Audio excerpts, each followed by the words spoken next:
Hello, everyone, and welcome to the I Love KidMin podcast, the place where you and your church take the next steps in your kids' ministry journey. We know you love KidMin, and we want to give you the tools to succeed. Now, your hosts, Ryan Frank and Corey Jones. Ladies and gentlemen, boys and girls, welcome to episode number 4 of the I Love KidMin podcast. I don't know if we have any boys and girls listening to the podcast, Corey, but I know we've got ladies and gentlemen. And we've made it might be in the car. They might be in the car. That's true. Welcome to episode number 4. I'm telling you what, we have just been overwhelmed with your support of the podcast early on.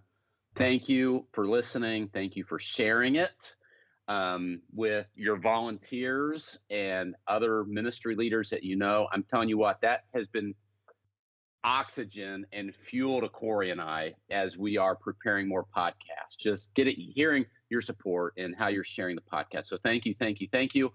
Also, we're enjoying taking time to read the posts in the I Love KidMin Facebook group each week after we release the podcast. That's been so fun. And Corey, it was a great idea of yours to do this. Corey gets all the credit for this. So Corey and I have talked about doing a podcast a long time, but it was Corey's idea to, hey, let's not stop the podcast with the podcast. Let's continue the conversation. And I Love KidMin. Stroke of genius, Corey. Way to go. Thanks. Today, I'm really excited about this conversation. We're diving into one that's a little bit harder, but we realize that it's just needed. We're talking about having conversations with senior leadership. And so, Ryan, I'm curious, before we jump into things, I'm putting you on the spot. Can you share a time that you sat down with senior leadership at your church and had a heart-to-heart? Yeah, boy, you are putting me on the spot. Okay, yeah, so I've got a unique situation. First of all, my pastor has been my pastor I've had the same pastor since I was 12 years old. So we go back quite a way. Second, he's my father-in-law, so that creates an interesting dynamic. Third, we were on staff together for 15 years at the church. I think most of you know I still work at the church as kind of a lay pastor, but I'm not on church staff anymore. So it's an interesting dynamic. So we've got the fact that we're family. We've been together. We've got all this history, and a story of where we had a heart to heart. Here's probably what I learned. And Corey, it took me a while to get to this point. I wish I could go back. There's so much I wish I could go back and tell myself as a young kids pastor. I think one of the biggest things I wish I could go back and tell myself as it relates to working with my pastor is that when my pastor asks me questions, it doesn't mean he's attacking me or he's mad at me or he doesn't trust me or he has an issue with me. He just wants to understand things. And I remember I used to I wrestled with getting so defensive, Corey. Like if my pastor would question, hey, why did this happen? Or can you help me understand why this would happen? I immediately would put walls up and almost get defensive. And what I've learned, with hopefully some wisdom, is that my pastor, he's my biggest fan. He's on my team. He just wants to understand things. We're all on the same team. And I wish that for each of you that are listening to the podcast to really understand that when your pastor asks you questions, a lot of times, hey, no pastor's perfect, but he's not attacking you, or he doesn't think that he's not calling you an idiot or saying that you're not credible. He just wants to understand what's going on. And so try to see things from your perspective. And that really helped shape the conversations I had with my pastor when I began to really understand that and wrestle with that, Corey. Yeah, that's a big deal. Step into his shoes and keep that defense mechanism turned down, keep that dial down. Okay, now what about you, Corey? I'm putting you on the spot. Do you have a story? Yeah. I thought about asking you, but I didn't even consider it for myself.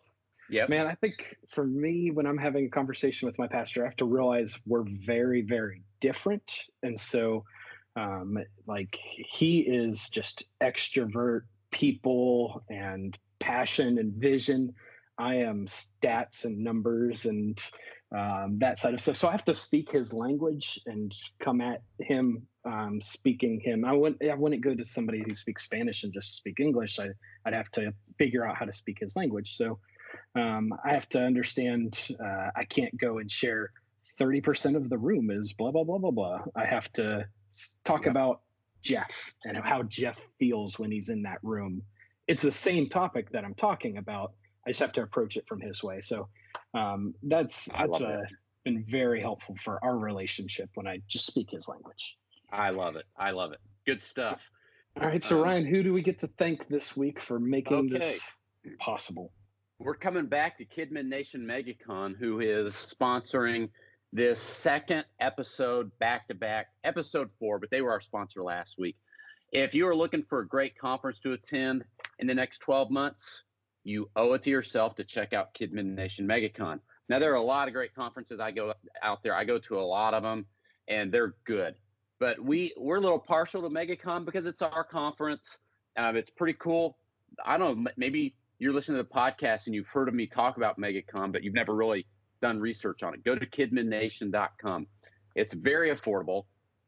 We give away a car. Someone's leaving with the 2019 Ford Fusion. They'll leave with the keys and the title. Could be you. We have a ton of vendors and partners, like 90 ministry partners that are there just cramming the hallways. It's an action-packed 3 days, and we would love, love, love to have you there. So kidminnation.com, learn more about MegaCon, and get signed up.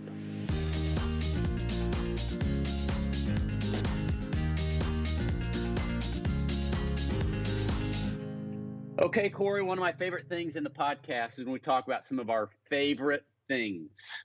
Now, by the way, if you have a favorite thing that you think we need to mention, please hit Corey or I up on Facebook. Send us an email, Facebook message, tag us on Facebook. Today, Corey and I are each going to share one of our favorite games. So, Corey, I'll jump in first. Is that cool?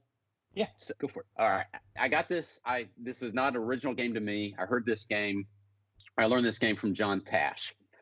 And it's called Matthew, Mark, Luke, John. I did it Sunday with the kids in my kids' church. So every Sunday, Beth and I lead a kids' church with a group of preteens. So we have anywhere from 30 to 40 preteens in the room every Sunday. Love it. And we decided to try this game a couple months ago, see if they liked it. And they actually liked it. So here's how it works. And it works out perfect for my setup because I have 4 rows. So row number 1 is Matthew. Row number 2 is Mark. Row number 3 is Luke. Row number 4 is John. And what you do is you tell the kids that you're going to turn around. So I, as the leader, I turn and I face the wall in front. So my back is to the kids. I'm going to yell out 5, 4, 3, 2, 1. While I'm counting down, they switch seats, they switch rows. And then I say, I go 5, 4, 3, 2, 1, lock it in. And when I say lock it in, they have to stop and they've got to have chosen their seat. And with my back turned to the kids, I'll yell out Matthew, Mark, Luke, or John. If I say Mark, everybody in row 2 is out, and they have to go to the side and sit on the floor. Kind of like 4 corners, where you're eliminating a corner, but you're eliminating a row. Rows. I like it. Yeah, so then I turn my back to the kids. I shout out 5, 4, 3, 2, 1. The kids are running around. I say lock it in. They lock it in. I say Mark, or I'll say John this time. Everybody in row 4 is out. And you keep doing that until you just have a handful of kids. It's Matthew, Mark, Luke, John. It's a great time, kind of a time filler or clock stretcher when you need a few extra things to do or you want to get the kids up and moving. Called Matthew, Mark, Luke, John. That's my favorite thing this week. My favorite thing's also a game, and it's more like a concept to a game. And I would encourage you to jump on Google and type in The Impossible Shot. You'll see some resources from different churches on there. But basically what you do is you create some form of very difficult shot with like a table tennis ball or an actual tennis ball. And they need to do something like you would see on Dude Perfect in order to win. We do this as a pre-service game. It gets them into the room. We have music and lights, and it just makes it a little bit crazy. And they'll line up and each take a shot trying to do it. We've done things where they're bouncing a ping pong ball off of a table and then a smaller table and then a little side table and then into a cup. And they get amped when it hits the first table. It's like, oh, okay. Second table gets exciting. Third table, and they just lose control if it goes into that fourth one. So you can set it up however you want, however your shot you want to do. Just check it out. It's creative. I love it. Now, do you let all the kids play, or do you just? I do. Okay. I give them all one shot for the day. and then I give the leaders one shot also. Ah, that's sweet. And then if they win, what's the prize? Is it like a candy bar, or is it what do you give them, So, or is it random? so it's random, but it builds. So next Okay. week, if they don't make it, they get the first week's prize and the second week's prize. And I use it to Ooh, also advertise some events. So I'll do like $20 off our camp registration. And then the next week, it's $40 off. And then the next week, it's $60 off. And I'll stop I it after love it. because I don't have that much money. Yep, yep. I love But it. I'll do just fun stuff, a big box of cereal, different Yep. things like we'll use props from our kids ministry and then I'll give that prop away. It just makes it fun. I love it.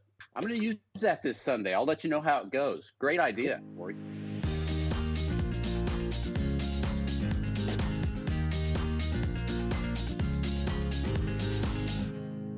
Today we'll be hearing from Jessica Bealer. Jessica has been leading children's ministry for almost 20 years.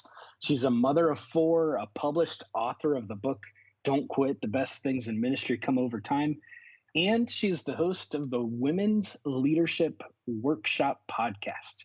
We're excited to hear the advice that Jessica offers about talking with senior leadership in our churches.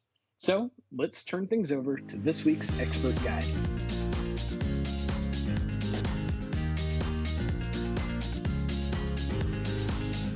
Hey Kidmin leaders, Jessica Bealer here. I hope you've had a great week of ministry. I hope last weekend was impactful, and I hope that you felt like you were making a difference in the lives of the next generation. Today, I want to talk to you for just a couple minutes about having conversations with your senior leaders. I know, right? It can be so hard. Sometimes when we sit down with our supervisor or our senior pastor or lead pastor or campus pastor or whatever your situation may be, sometimes it feels like we're talking a different language. And we're like, no, you don't understand what I'm trying to say. And they're like, I hear you, but no, I don't understand what you're trying to say. And it can be really, really hard. It can be difficult to navigate those conversations. So today, I want to help you because I know there are goals and there are initiatives and there are things that you want to do. There's a line item in a budget that you'd like to change, or there's something that you didn't think about when you were putting the budget together and now you want to ask for it, or maybe there's a change that you want to make and you know there's going to be some resistance. And so today I want to talk to you about having the conversations with your senior leaders. And so I just want to give you a couple of just like perspective, some thoughts, okay? First of all, you are the most passionate person about your ministry. But that doesn't mean that just because it's your priority, that it's going to be the priority of your senior leadership. I'm not saying that it won't be a priority, but it's probably not the top priority. He hired you, or she hired you, so that you would make it the top priority. But that does mean that they expect you to advocate for your ministry. They expect you to challenge the status quo. And so I would encourage you when you're having these conversations where you're asking that you always start from a place of humility, but you also start from a place of passion. So you say, thank you so much for the opportunity that you have given me to lead at this level. I am so grateful and appreciative. I really feel God's calling on my life. And I'm just grateful that you saw it as well and that you were able to put me in this position. It kind of just like lets all of the tensions out of the room and it puts everyone on, right, we're all here for the right reasons. We all want to advance God's kingdom. So I think it's always great to just acknowledge the fact that this is a calling and you're so grateful for the opportunity. Second of all, I think it's also important to remember what's most important to them. Of course, your senior pastor, your campus pastor, your lead pastor, whatever the title may be, of course they are concerned about shepherding the people that are in their congregation. But ultimately, they have to measure that. And so they're looking at numbers and they're looking at tithe dollars. They're looking at all of these things that they can measure, and they're determining whether or not their ministry is successful. Numbers are numbers. They are important. They get us to where, they tell us where we've been, and they can help us get to the next stage of development and advancement. And so it's really important. And I think it's important for us as Kidmin leaders to make sure that we understand that numbers are important. Sometimes we'll come into a conversation and we'll say, I just really, really, really, really feel like this is what we need to do. but we don't come in with numbers. So I would encourage you to make sure that whatever you're presenting to them, whatever you're asking for, that you bring data and that you bring numbers into the table. I also think that it's really important for us to remember that any goals that we set, they have to be supported by initiatives. And so if you are coming in and you're saying, hey, I want to do this in the ministry, and I really feel like this is where God is calling, they're going to look at you and say, okay, how do you do that? And if you don't have steps, actionable steps with implementation dates attached to them, it's going to feel like crickets in the room. So I feel like it's really important when we step into those meetings with our leaders, when we're having to navigate difficult conversation and there's tension there. Remember, tension is not a bad thing. Conflict can actually get you to the next level of leadership. And so it's really important not to be scared of it. But I do think that it's important when we step into those conversations that we come in with a humble spirit, that we're grateful for the opportunity that we have, that we acknowledge God's calling, that we acknowledge that we all want to advance God's kingdom, and that we try our best to speak the same language. So come in with data and initiatives and things that back up the resolution that you're trying to put forth. And I hope that these are just a couple of steps. I hope they help you in your next conversation. I hope it's not as awkward, and I hope that you achieve whatever it is that you're wanting to achieve in your ministry. And I am believing that the next conversation that you have with your leader, your senior pastor, your campus pastor, your supervisor, whoever it may be, I am believing that you together are going to accomplish great things in the name of the kingdom of God.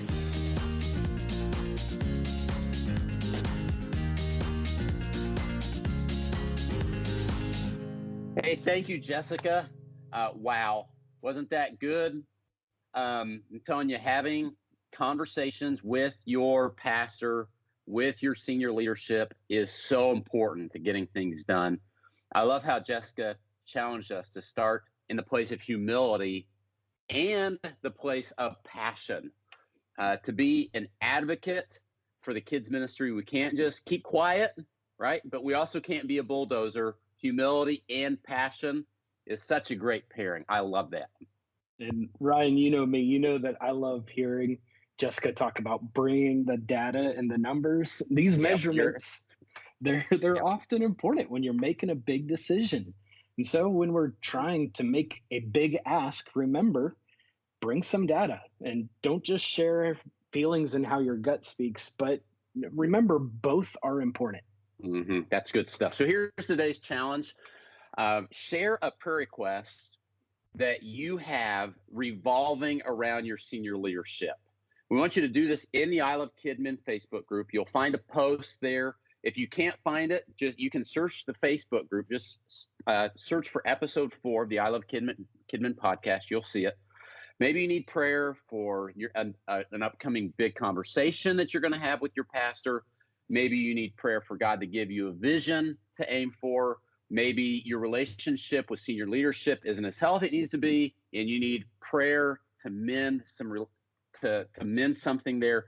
Jump over to the I Love Kidmin Facebook group, find the post, and share your prayer request. Listen, Corey and I are committing to you that we are going to pray for each one of these. You have my word, you have Corey's word, and I know this community well enough to know that other people will pray for you as well. Can't wait to pray for you. Friends, thank you for your support of the podcast. It really means the world. If it's been a blessing to you, don't keep it to yourself. Share the podcast with your ministry team.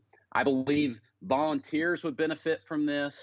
Other leaders that you know would benefit from this. Your youth pastor would benefit from this podcast. So show us some love by spreading the word. And we'll see you next time in episode number 5. This episode might be over, but the conversation is just getting started. Head over to the I Love Kidmin Facebook group and let's talk about your next steps in your kids' ministry journey.